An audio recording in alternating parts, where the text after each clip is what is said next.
사단은 사람에게 종교의 자유를 주되 하나님의 주권보다 그 자유를 더 소중하게 생각하게 만들었어요. 하나님이라도 할지라도 자신이 가지고 있는 이 평화와 평안을 깨트리는 것은 도저히 용납할 수 없다라는 생각을, 그런 인식을 가지게 만들었습니다. 이제 주를 위한 고난, 이웃을 향한 사랑, 나의 고난, 이것들은요 구시대적인 가치로 그렇게 전락해버렸습니다. 오히려 성경에 반하는 것을 말하는 것을 용기 있는 사람이라고 추켜세우고 있고요, 자유, 해방, 인권 이런 것을 주장하는 것을 해방자요 진정한 자유인 21세기에 어울리는 사람으로 사람들은 생각하게 되었다는 거죠. 반대로 성경이라는 이 불편한 진실, 불변하는 진리를 말하면 시대에 뒤떨어진 사람, 고리타분한 사람, 이 정도로 평가받고 있는 거죠. 여러분, 이것이 어떻게 사단의 일이 아니라고 말할 수 있겠습니까? 이것을 어찌 사단적이라고 말하지 않을 수 있겠습니까?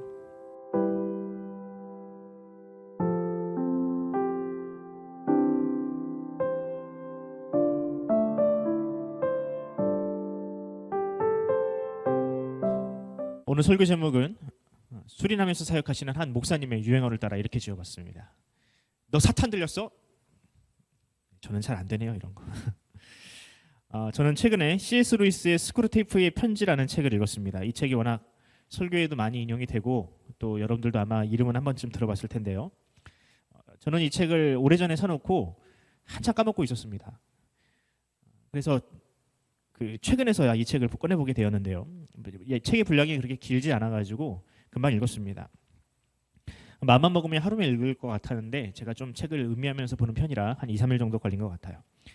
이 책의 스토리는 다음과 같습니다. 스크루테이프라는 지옥에서 꽤 높은 위치에 있는 악마가 있습니다. 그리고 그의 조카 웜우드라는 신출내기 악마가 있는데, 이 스크루테이프가 웜우드에게 한 32통의 편지를 보냅니다. 이 편지에는 인간을 어떻게 타락시키고 어떻게 지옥으로 인도할 수 있는지를 자세하게 설명하고 있습니다. 그러니까 악마가 나온다니까 여러분, 이게 굉장히 판타지 소설 정도로 생각할 수 있겠지만 사실은 이 책은 매우 현실에 기초로 한 매우 실제적인 내용들을 다루고 있습니다. 이 땅의 성도들이 얼마나 위선적으로 살아가는지, 또 이 세상이 얼마나 하나님의 말씀과는 동떨어져 있는지, 특히 교회가 그러면서도 사람들이 아무런 문제가 없는 것처럼 살아가도록 사탄이 얼마나 교묘하게 일하고 있는지를 이 책은 적나라하게 보여주고 있습니다. 그리고 또 스크루테이프라는 이 악마가 예수님을 원수라고 부르거든요. 이 예수님께서 성도를 어떻게 보호하시고 또 인도하시는지를 이 책이 매우 상세하게 기록하고 있습니다. 매우 유익한 책이었어요.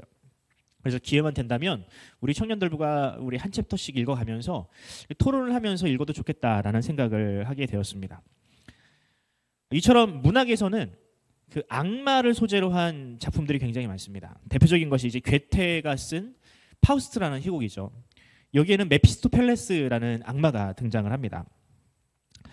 왜 갑자기 설교를 하다가 갑자기 악마에 대한 이야기를 하는지 여러분들 좀 의아하시죠? 왜냐하면 이 사단이라는 존재, 악마라는 존재를 무시하기에는 우리가 사는 이 세상, 또 구체적으로는 신자의 삶에 너무나도 어마어마한 영향을 미치고 있기 때문에 그렇습니다. 우리의 선택이나 활동이 다 우리의 의지처럼, 우리 의지의 결과물처럼 우리는 생각을 하지만 사실은 그렇지 않다는 거예요. 지금도 우리를 하나님의 구원으로 인도하시려는 이 성령님의 의지와 어떻게든 한 사람이라도 더 구원해서 탈락시키려는 이 악한 세력의 그 싸움이, 전투가 여전히 벌어지고 있습니다. 그래서 저는 오늘 이 하나님께서 피조하신 이 세상을 무너뜨리고 더 나아가서 교회를 무너뜨리려는 이 스크루테이프와 같은 사단들의 계략을 한번 파헤쳐 볼까 합니다. 과거 20세기의 C.S. 루이스가 스크루테이프의 편지를 통해서 그 전략을 파헤쳤듯이 오늘날 여전히 이 세상을 혼탁하게 만들고 있는 이 사단의 계략을 한번 분석해 보려고 합니다. 먼저 여러분들에게 하나 물어볼게요. 여러분들은 사단의 존재를 믿나요? 뭐 어떤 신명 사진에 뭐 악마가 찍혔다더라 뭐 이런 게 아니라, 뭐 초자연적인 현상을 통해서 귀신을 봤다더라 이런 게 아니라, 진짜로 사단이라는 영적 존재가 있으며 그들이 지금 우리에게 어마어마한 영향을, 또 우리 주변에서 우는 사자와 같이 우리를 노리고 있다는 사실을 여러분들 믿으시나요? 우리는 이 사실을 믿어야 합니다. 우리가 예수님도 믿어야 하지만, 하나님의 구원도 믿어야 하지만, 악한 영들의 존재, 또 그들의 활동을 우리도 믿어야 합니다. 왜냐하면 일단은 사단이라는 존재가 있다, 그들이 분명히 존재한다는 사실을 믿어야 이 세상에 일어나는 모든 일들이 이 사단의 존재와 무관하지 않다는 것도 역시 마찬가지로 우리가 믿을 수 있기 때문에 그렇습니다. 또 한 가지 질문을 한번 해볼까요, 여러분들? 여러분들은 악한 영들, 이 사단이 과연 어떤 식으로 사람을 타락시키고 또 어떤 식으로 공격한다고 생각을 하십니까? 전통적으로 이 악마, 사단이라는 존재는 매우 흉측한 모습으로 우리가 상상을 해왔어요. 제가 디아블로라는 게임의 한 이미지를 따왔는데, 이처럼 사단은 뿔이 있고요, 그리고 막 날카로운 이빨이 있고요, 박쥐의 날개를 가지고 있으며 악몽에나 나올 법한 흉측한 모습을 우리는 상상하곤 합니다. 그리고 막 쇠꼬챙이를 들고 다니면서 막 전염병과 막 전쟁으로 막 사람을 막 공격하고 죽이는 그런 이미지를 우리가 상상하잖아요.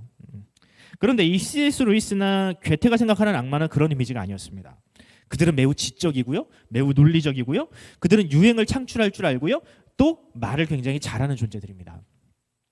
오죽하면 여러분 그런 말이 있잖아요. 악마는 어디에 있다? 디테일에 있다. 이처럼 이 악마라는 존재들은요, 사람들이 좋아하는 것을 매우 잘 알고 있습니다. 성경의 말씀처럼 자신을 광명한 천사로 위장할 줄 아는 존재라는 거예요. 진리가 아닌 것을 진리로 믿게 만들고 진리에 관심을 가지지 못하도록 우리 시선을 분산시키는 존재가 바로 이 악마라는 존재들입니다. 제가 스크루테이프의 한 책을 한번 여러분들에게 좀 길게 인용을 해볼게요. 어떤 이야기 나오냐면, 하루는 책을 읽고 있던 환자, 여기서 환자는 그리스도인을 말합니다. 환자의 생각이 영 잘못된 방향으로 흘러가는 꼴이 보이더구나. 아차 하는 순간 원수가, 여기서 원수는 예수님을 말합니다. 원수가 내 환자 곁에 바짝 달라 붙었던 개야. 미처 정신을 차릴 새도 없이 20년 동안이나 공들여 쌓아온 탑이 통째로 흔들리기 시작을 했다. 그때 이성을 잃고 논증으로 방어하려 들었다면 나는 아마 완전히 끝장나고 말았을걸. 하지만 내가 그런 바보 같은 짓을 할 리가 없지. 나는 즉시 내가 제일 만만하게 쥐고 흔들 수나 있는 부분을 건드리면서 점심을 좀 먹어야 할 때가 아니냐고 알려주었다. 그러니까 진리에 접근하기 시작을 하니까 야, 점심 먹어야지, 이런 생각을 불어넣어줬다는 거예요. 보아하니 원수가 즉시 반격에 나서서 이 문제보다는 점심이 훨씬 더 중요하지 않다라고 말하는 것 같더구나. 나는 중요하고 말고 이건 오전이 다 끝나가는 짜투리 시간에 생각하기에는 너무 중요한 문제야 라는 생각을 맞장구 쳐주었다. 환자의 눈에 안색에 눈이 밝아지게 되었다구나. 이때를 놓치세라. 점심 먹고 와서 개운한 머리로 다시 생각하자라고 덧붙이니까 벌써 저만치 문 쪽으로 걸어가더라. 여러분, 이게 무슨 뜻이냐면, 우리가 영생에 대해서, 구원에 대해서 묵상하려고 하면 사단은 여지없이 우리에게 쓸데없는 생각을 불어넣어준다는 거예요. 사탄은 우리가 그 문제에 집중하지 못하도록 우리에게 회방을 넣는다는 겁니다. 그리고 진리보다는 우리의 어떤 육신의 일, 먹는 일, 즐거운 일, 게으름을 피는 일, 자는 일, 이런 것이 훨씬 더 가치가 있는 것처럼 우리에게 그런 생각을, 또 환경과 조건을 우리에게 불어넣어준다는 거죠. 저는 이것을 작가의 판타지라고 생각하지 않습니다. 이것은 실제로 일어나는 일입니다. 예수님께서 광야에서 시험을 받으실 때 사단은 예수님에게 보통 사람들이 느끼는 그런 배고픔, 이런 사소한 문제를 가지고 예수님을 걸려 넘어지게 만들려 했습니다. 마태복음 4장 1절로 3절입니다. 그때 예수께서 성령에게 이끌려 마귀에게 시험을 받으러 광야로 가사 40일을 밤낮으로 금식하신 후에 줄이신지라. 시험하는 자가 예수께 나와서 이르되 네가 만일 하나님의 아들이거든 명하여 돌들로 떡덩이가 되게 하라. 이런 말씀이 기록되어 있어요. 우리는 이 말씀을 읽으면서 별로 감흥을 느끼지 못하지만 사단이 지금 우리에게도 똑같은 방식으로 접근하고 우리를 공격하고 있다는 사실을 우리가 잊어서는 안 됩니다. 사단은 지금 우리에게도 똑같이 이야기하고 있다는 거예요. 큐티하려고? 말씀도 읽어야지. 그런데 지금 너 배고프잖아. 일단은 먹고 시작하자. 예배 드리려고 한다고? 예배 드려야지. 그런데 다음 주에 너 전공 시험이 있잖아. 너 중요한 면접이 있잖아. 예배는 매주 있잖아. 한 주 정도 빠진다고 문제가 생기니? 너 다음 주 시험 망치면 네 인생에 큰 문제가 생겨. 목사가 주일학교에서 봉사하라고 한다고? 야, 그 목사 제정신이냐? 지금 너의 인생이 얼마나 중요한 시기인데 지금 쓸데없이 시간을 그렇게 낭비해. 봉사는 무슨 얼어 죽을 봉사야. 야, 그냥 교회만 열심히 다녀. 주일 예배만 참석을 해. 그래도 구원받는데 아무런 문제가 없어. 라는 생각을 우리에게 불어넣어 준다는 거예요. 여러분, 이게 제가 지어낸 얘기 같죠? 아니요, 이건 사실입니다. 진리, 복음보다 사단은 다른 것이 더 중요하고 더 시급하다는 생각을 우리에게 자꾸 불어넣어 줍니다.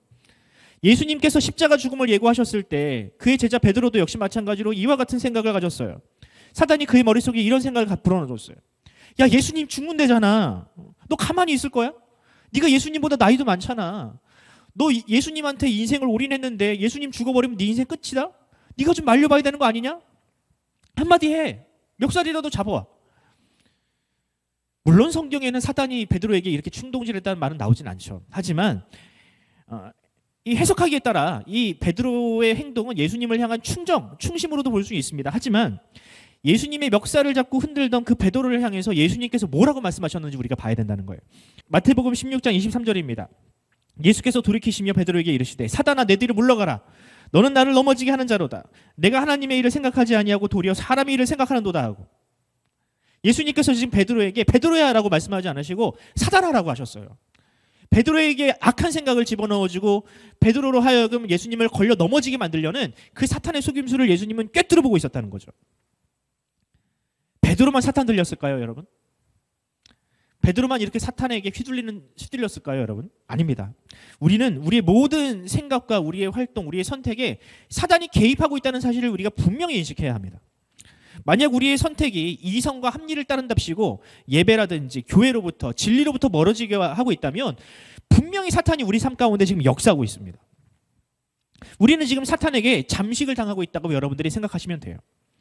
그러면 여러분 어떻게 하면 좋을까요? 눈에 보이지 않는 이 악한 영들을 우리가 어떻게 이길 수 있나요? 저는 그 해답이 하나님의 말씀 안에 있다고 생각을 합니다. 하나님께서 우리에게 주신 이 말씀은 분명히 이런 상황을 이길 만한 충분한 능력이 있어요. 지난주에 제가 여러분들에게 이렇게 설교를 했죠. 하나님의 말씀에는 우리가 거스를 수 없는 능력이 있다고. 하나님의 말씀에는 의지와 또한 능력이 없는 우리에게 하나님의 뜻대로 살아가게 할 수 있는 그런 능력이 있다고. 그런 신적인 능력이 있다고. 그래서 우리가 하나님의 말씀을 읽어야 하는 겁니다. 그 하나님의 명령 앞에 우리가 자꾸 노출시켜서 우리가 도저히 그 말씀 앞에 거스를 수 없도록 거절할 수 없는 그 신적 명령 앞에 우리가 무릎 꿇어야 합니다. 그렇게 그 말씀은 우리에게 새로운 힘과 의지를 주고요. 우리는 그 의지를 총동원해서 거룩한 일, 하나님의 말씀에 순종하는 일에 우리의 삶을 드려야 합니다. 그렇게 여러분 한두 번씩 이 사단의 악한 계략 또한 유혹을 이겨내잖아요. 그럼 우리의 삶이 변화되기 시작을 해요. 한두 번 사단의 유혹을 이기잖아요. 그러면 어느새 우리는 사도 바울이 이야기하는 것처럼 거룩한 영적 군사로 우리가 그렇게 쓰임을 받게 됩니다. 작은 일에 충성하다 보면 우리가 큰 유혹이 오더라도 거뜬히 이겨낼 수 있게 되는 것이죠. 바라기는 우리 모두가 그렇게 사단의 유혹을 이기는 거룩한 성도들이 되기를 바랍니다. 지금 내 앞에 있는 교묘한 속임수들이 과연 나를 위하는 것인지 나를 망가뜨리려는 이 사단의 교묘한 술책인지를 여러분들이 분별하시기 바랍니다. 이처럼 사단은 드러내놓고 활동하는 법이 없습니다. 언제나 그들은 어둠 속에서 숨어서 일을 해요. 그들은 누가 봐도 사단처럼 행동하지는 않습니다. 왜냐하면 아무리 신앙이 없는 성도들이라 할지라도요. 이것은 사단의 일이다. 사단이 지금 나를 공격하고 있다라는 그런 깨달음이 오잖아요. 그러면 여지없이 예수님께 돌아가게 됩니다. 사단의 존재를 인식하기 시작하면 오히려 예수님을 더 강하게 의지하고요. 기도로 그것을 극복해내게 됩니다. 실제로 교회와 성도가 가장 순수한 믿음을 가졌던 때가 언제인가? 성경적인 부흥이 이루어졌던 역사적인 이 타이밍은 언제인가를 보면 다름 아니라 교회가 성도가 핍박과 고난을 당할 때였습니다. 고난이 깊을수록 하나님을 더 의지하게 되고요. 기도로 하나님을 더 의지하게 되었습니다. 또 예수님은 그 기도에 응답하심으로 하늘의 자원들을 그들에게 내려주셨어요. 그들이 핍박과 고난을 견딜 수 있는 능력을 가지게 되었다고요. 사단이 제일 무서워하는 게 이겁니다. 그런데 어쩌면 이것은 하나님께서 세상 가운데 사단을 잠시 잠깐 한시적으로 풀어주신 이유이기도 해요. 그들의 활동, 그 악한 영들의 활동으로 말미암아 성도들이 교회가 하나님을 더 의지하게 되고 그 믿음이 성장할 수 있으니까 하나님은 그것을 허용하셨던 겁니다. 계시록 말씀을 보면 이런 말씀이 있습니다. 용을 잡으니 곧 옛뱀이요 마귀요 사단이라 잡아서 1000년 동안 결박하여 무저갱에 던져놓고 잠그고 그 위에 임봉하여 1000년이 차도록 다시는 만국을 미혹하지 못하게 하였는데 그 후에는 잠시 잠깐 노일이라. 하나님이 풀어주신대요. 왜? 그것도 역시 마찬가지로 하나님의 뜻 가운데 있는 거죠. 이처럼 전능하신 하나님께서 이 악한 영들의 이 활개치는 것을 두고 보시는 이유는 분명한 목적이 있습니다. 모든 것은 다 하나님의 영광을 위한 일이었습니다. 사단 때문에 우리가 잠시 잠깐 고난을 겪고 핍박을 겪고 고통을 당할 수는 있겠지만 하나님은 그 가운데서 우리를 구원하시고 그 일을 통해서 자신의 영광을 나타내십니다. 여러분도 그런 비유 들어보셨잖아요. 정어리를 살아있는 채로 먼 곳까지 운송하는 방법. 정어리라는 이 생선이 북유럽에서 굉장히 인기가 있는데 이것을 그 작은 어항, 수조 속에 넣으면 금방 죽어버린대요. 굉장히 예민한 동물이라서. 그래서 어부들은 이 정어리를 정어리의 천적인 메기를 이 수조 속에 넣는다고 합니다. 그러면 정어리들이 이 메기를 피해 다니느라고 정신없이 돌아다닌대요. 그렇게 하다 보면 이 먼 곳까지도 정어리가 살아있다는 거죠. 더 신선한 상태로 운송할 수 있게 된다고 합니다. 비유가 적절했는지는 모르겠지만 어쨌든 사단이라는 이 존재도 역시 마찬가지로 성도를 그와 같이 강건하게 합니다. 그렇게 역할을 해요. 성도들에게 자극을 주고 고통을 주고 또 고난을 주어서 성도들이 더 기도할 수 있도록, 그렇게 더 하나님을 의지할 수 있도록, 결국에 이것을 통해서 하나님의 영광이 나타나게 된다는 것이죠. 그러면 여러분, 사단이 죄가 없습니까? 하나님이 풀어주셨으니까 사단이 하는 일이 죄가 없나요? 그렇지 않습니다. 분명히 사단은 하나님의 일, 하나님의 나라와 정반대의 일을 지향함으로 죄를 짓습니다. 하지만 무한하신 하나님의 지혜 속에서 하나님은 그것마저도 선으로 역사하신다는 거죠. 이것은 사단이 도저히 예측할 수 없는 것입니다. 그들이 아무리 영적인 존재를 할지라도 하나님 안에 있는 비밀은 도저히 모르는 거예요. 그래서 사단이 했던 치명적인 실수가 있지 않습니까? 바로 십자가라는 사건. 바로 예수님의 십자가 사건이 사단이 했던 가장 치명적인 실수이자 치명적인 이 잘못이에요. 하나님 나라의 입장에서는 물론 굉장히 좋은 일이지만 사단은 이것 때문에 망했어요. 사단은 분명히 예수님이 어떤 분인지 알았습니다. 예수님이 하나님의 아들이시며 그분이 이 땅을 구원하시기 위해서 이 땅에 오셨다는 것을 알았어요. 그래서 수많은 귀신들, 그 시대의 수많은 귀신들이 예수님을 보고 이렇게 얘기를 했거든요. 지극히 높으신 하나님의 아들 예수여, 나와 당신이 무슨 상관이 있나이까? 원하건대 하나님 앞에서 맹세하고 나를 괴롭게 하지 마소서. 이렇게 고백을 했어요. 이처럼 사단은 예수님이 하나님의 아들인 것과 자신들이 예수님 앞에 순종해야 된다는 사실을 알고 있었습니다. 이 땅의 모든 것은 다 예수님의 것이며 예수님께서 이 땅에 구원을 이루러 이 땅에 오셨다는 것도 알았어요. 하지만 이 사단은 하나님을 대적하는 존재잖아요. 그래서 어떻게 해서든지 예수님의 사역을 무산시키려고 정말 필사적으로 노력을 했습니다. 이 땅에 오신 예수님을 유혹도 해봤고요, 회유도 해봤고요, 베드로라든지 예수님의 가족을 동원해서 인정으로 호소도 해봤습니다. 하지만 예수님은 흔들림 없이 십자가를 향해서 전진하셨죠. 제가 예수님의 공생애를 묵상하다 보면 그런 생각이 들어요. 예수님은 진짜 정말 죽으려고 하셨구나. 마치 죽음을 향해 달리는 폭주기관차 같은 느낌이에요. 여러분, 지금도 예수님처럼 살면 죽습니다.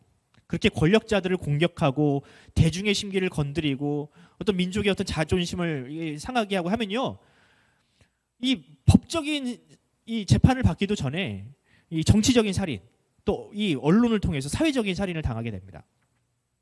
예수님도 그것을 모르셨을까요? 아니요, 너무나도 잘하셨죠. 하지만 예수님의 목적은 뭡니까? 평화, 안전이 목적이 아니었어요. 예수님은 이 땅에 오셔서 죽으셔야만 했습니다. 그것이 자신의 사명이라는 것을 아셨어요. 그것이 바로 태초 전부터 계획하던 하나님의 계획이었고, 또 그것이 자신의 사명이라는 것을 아셨기에 예수님은 거침없이 그 죽음의 길로 달려가셨던 겁니다. 결국 사단은 비장의 무기를 꺼낼 수밖에 없었습니다. 죽음. 그런데 여러분, 사단이 단지 예수님을 죽였다고 공격한 게 아니에요. 사단도 어쩌면 예수님을 죽이면 안 된다는 사실을 알고 있었을 거예요. 어떻게든 죽이지 않으려고 했을 것 같아요. 하지만 어쩔 수 없이 죽여야 되는 그 상황 가운데에서 사단은 매우 교묘한 방식으로 예수님을 죽입니다. 예수님을 영웅으로 만들고 싶지 않았어요. 그래서 사단은 이 하나님의 말씀에 적혀있는 나무에 달린 자마다 저주를 받은 자다, 이런 말씀을 기억을 하고 예수님을 나무에 달려 죽었습니다. 십자가라는 나무, 이 형틀에 달려 예수님을 죽게 만들었어요. 그러니까 굉장히 무력하게 정말 쓸모없는 존재로 죽여버렸다는 거죠. 도저히 이 사람은 하나님의 아들이 아니다라는 생각을 할 정도로, 이 사람은 하나님께서 선택한 선지자도 아니다라는 생각을 할 정도로 정말 처참하게 비참하게 죽여버렸습니다. 이 예수님을 믿지 못하도록. 또 악한 영들은 예수님의 죽음과 탄생을 왜곡시킵니다. 예수님은 사생아라든지, 동정녀 탄생이 아니라 사생아다. 또 예수님의 죽음은 거짜다. 제자들이 그의 시체를 가져다가 훔쳐다가 그렇게 예수님을 부활한 것이다라고 그렇게 속인 거다. 하지만 이런 사단의 악한 시도는 모두가 다 실패로 돌아갔습니다. 지금 예수님의 죽음은, 그 고난은 오히려 예수님을 믿는 이유, 예수님을 향한 더 뜨거운 사랑과 헌신을 하게 할 수 있는 그런 이유로 사용되고 있습니다. 마치 이사야의 예언처럼 이사야서 53장 5절을 보면 그가 찔림은 우리의 허물 때문이요 그가 상함은 우리의 죄악 때문이라. 그가 징계를 받음으로 우리는 평화를 누리고 그가 채찍에 맞음으로 우리는 나음을 받았도다. 예수님은, 하나님은 이처럼 예수님의 죽음이 어떤 의미인지를 이미 다 알려주셨어요. 그 비참한 죽음, 그 쓸모없어 보이는 죽음이 우리를 위한 것이다. 우리는 이 말씀을 믿음으로 그 비참한 예수님의 십자가 죽음을 하나님의 아들의 거룩한 희생으로 믿을 수 있게 된 겁니다. 이처럼 예수님의 처참한 죽음은 하나님의 구원을 이루는 완성, 마침표가 되었습니다. 죄 없으신 예수님을 죽인 것은 사탄에게 있어서 가장 치명적인 실수가 되었어요. 왜냐하면 죄가 없으신 그분을 죽였기 때문에 이제는 예수님을 믿는 죄인들이 하나님의 은혜와 구원을 받을 수 있는 길이 열려버렸던 것입니다. 그러므로 여러분, 우리 성도들이요, 사단들의 어떤 이 공격, 그들의 존재로 말미암아 지나치게 두려워하거나 무서워할 필요가 없습니다. 그들은 우리의 영혼을 절대로 취할 수가 없습니다. 우리의 영혼은 오직 하나님의 손 안에 있으며 우리를 심판하시는 분도 사단이 아니라 오직 하나님이십니다. 설사 이 세상에 마치 이태원 참사와 같은 끔찍한 죽음이 우리 주변에 펼쳐진다 할지라도 우리는 그 일로 말미암아 마음 아프고 고통스럽긴 하지만 하나님을 의심할 필요까지는 없다는 거예요. 그 일은 사단이 독자적으로 한 일도 아니고요. 그 잃어버린 생명들이 사단이 절대로 취할 수가 없습니다. 우리가 해야 할 일은 무엇인가? 뭐 어떤 목사님처럼 막 쓸데없이 막 이상한 말을 하면 안 돼요. 그 죽음을, 그 사건을 쓸데없이 해석하려고 해서는 안 되는 겁니다. 우리가 어떻게 그걸 다 알겠어요? 우리가 해야 할 일은 해석하거나 이해하려고 노력하는 것이 아니라 하나님의 뜻과 주권 앞에 순종을 하고, 그죠? 로마서의 말씀처럼 우는 자와 함께 그죠? 같이 울어주는 것, 그것이 바로 우리 신자들이 해야 할 일입니다. 그럼 사단은 오늘날에도 여전히 그런 방식으로 일을 하고 있을까? 과거 예수님을 핍박하던 그 방식으로 여전히 교회를 공격하고 있는가? 아닙니다. 저는 사단이 예수님의 죽음 이후로, 십자가 사건 이후로 전략을 완전히 수정했다고 생각을 해요. 핍박과 고난은 오히려 더 교회와 성도를 강하게 한다라는 사실을 깨닫고 이제는 훨씬 더 위협적인 방식으로 성도와 교회를 위협하고 있습니다. 그것은 무엇이냐? 바로 회유, 또 혹은 자유, 또 혹은 유행이라는 방식입니다. 자유와 유행. 예수님의 부활 이후로 교회와 성도는 핍박과 순교를 당했으며 오히려 로마의 복음이 들불처럼 퍼져나가는 그런 계기가 되었습니다. 날이 가면 갈수록 믿는 사람들의 숫자는 늘어나만 갔고요. 이제는 더 이상 기독교가 마이너가 아닌 메이저가 되기 시작을 했습니다. 결국 로마는 AD 313년에 기독교를 공인했고 믿어도 좋다라고 풀어줬고요. 또 AD 392년에는 심지어는 로마의 국교가 될 정도였습니다. 교회가 로마의 핍박에서부터 벗어났다라는 것은 굉장히 환영할 만한 일이지만 국교가 됐다라는 것을 가지고 하나님의 은혜다라고 말하는 것은 조금 아닌 것 같아요. 왜냐하면 여러분, 예수님께서 이 땅에 오셔가지고 십자가에 달리시고 또 그 구원을 이루신 것이 단지 어떤 한 나라 로마로부터 그 국교로 인정받기 위해서 예수님께서 오신 건 아니잖아요. 예수님께서 이 땅에 오신 목적은 성도를 구원함에 있지, 이 기독교라는 이 종교가 힘을 얻고 마치 이 목회자들이, 교회 지도자들이 한 자리 해먹고 권력자들이 되고 세상을 좌지우지하는 그런 것에 있진 않지 않습니까, 여러분? 하지만 이 로마가 기독교를 국교로 공인한 이후에 교회는 권력이 생겼습니다. 돈이 쌓이고 또 하나님의 나라와는 전혀 상관없는 일들이 벌어지기 시작을 했습니다. 이때부터 교회는 세상과 별반 다름없는 그런 공동체가, 타락한 공동체가 되어버렸습니다. 그 여파는 지금까지 이어져서 이제는 교회가 그저 수많은 종교 중에 하나, 예수님과 상관이 없는 그냥 종교 중에 하나로 그렇게 전락하게 되어버렸습니다. 사람들은 이제 성경책을 하나님의 말씀이 아니라 그저 교회에 올 때 일주일에 한 번 들고 오는 그저 액세서리 정도로 생각을 하는 것 같아요. 이 책에 무엇이 적혀 있고 지금 하나님께서 이 말씀을, 이 성경을 통해서 우리에게 무엇을 말씀하시는지 전혀 관심이 없습니다. 저는 이것을 분명히 사단의 전략 중에 하나라고 생각을 합니다. 사단은 사람에게 종교의 자유를 주되 하나님의 주권보다 그 자유를 더 소중하게 생각하게 만들었어요. 이제는 고난은 나쁜 것이며 하나님이라도 할지라도 자신이 가지고 있는 이 평화와 평안을 깨트리는 것은 도저히 용납할 수 없다라는 생각을, 그런 인식을 가지게 만들었습니다. 이제 주를 위한 고난, 이웃을 향한 사랑, 나의 고난, 이것들은요 구시대적인 가치로 그렇게 전락해버렸습니다.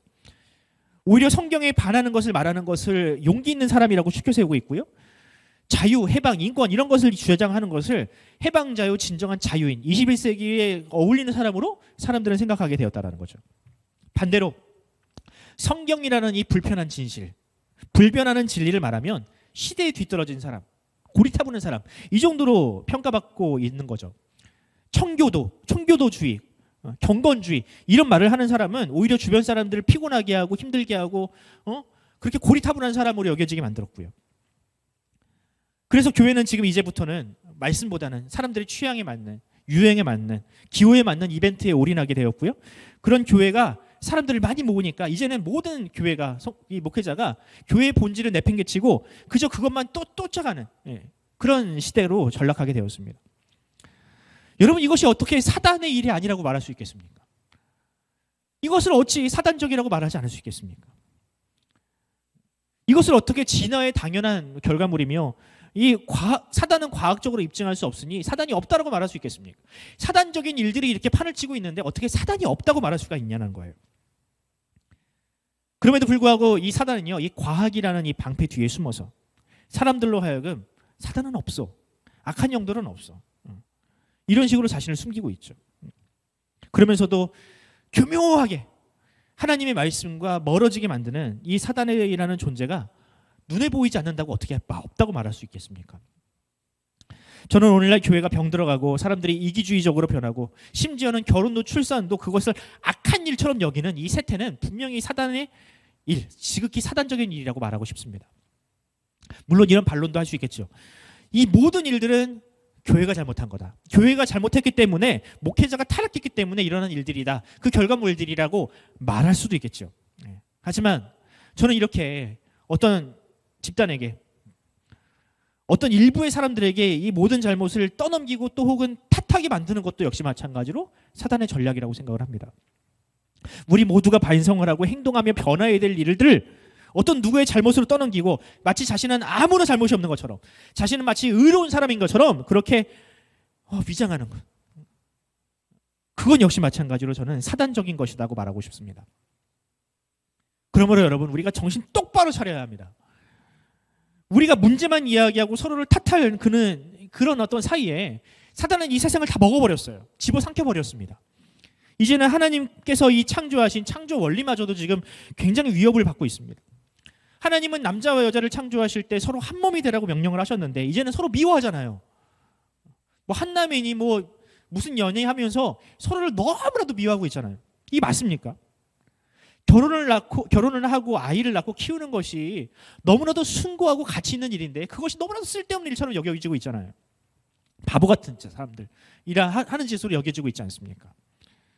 남자와 여자가 한 몸을 이루어서 서로를 섬기고 서로를 사랑하고 사랑하는 것이 얼마나 행복한 일인지, 자녀를 낳고 키우는 일이 비록 고생스럽지만 그것이 얼마나 가치 있는 일인지, 행복한 일인지를 평가절하하고 그것을 바보 같은 사람들이 하는 짓으로 평가하고 있잖아요. 얼마 전에 한 기사를 보았습니다.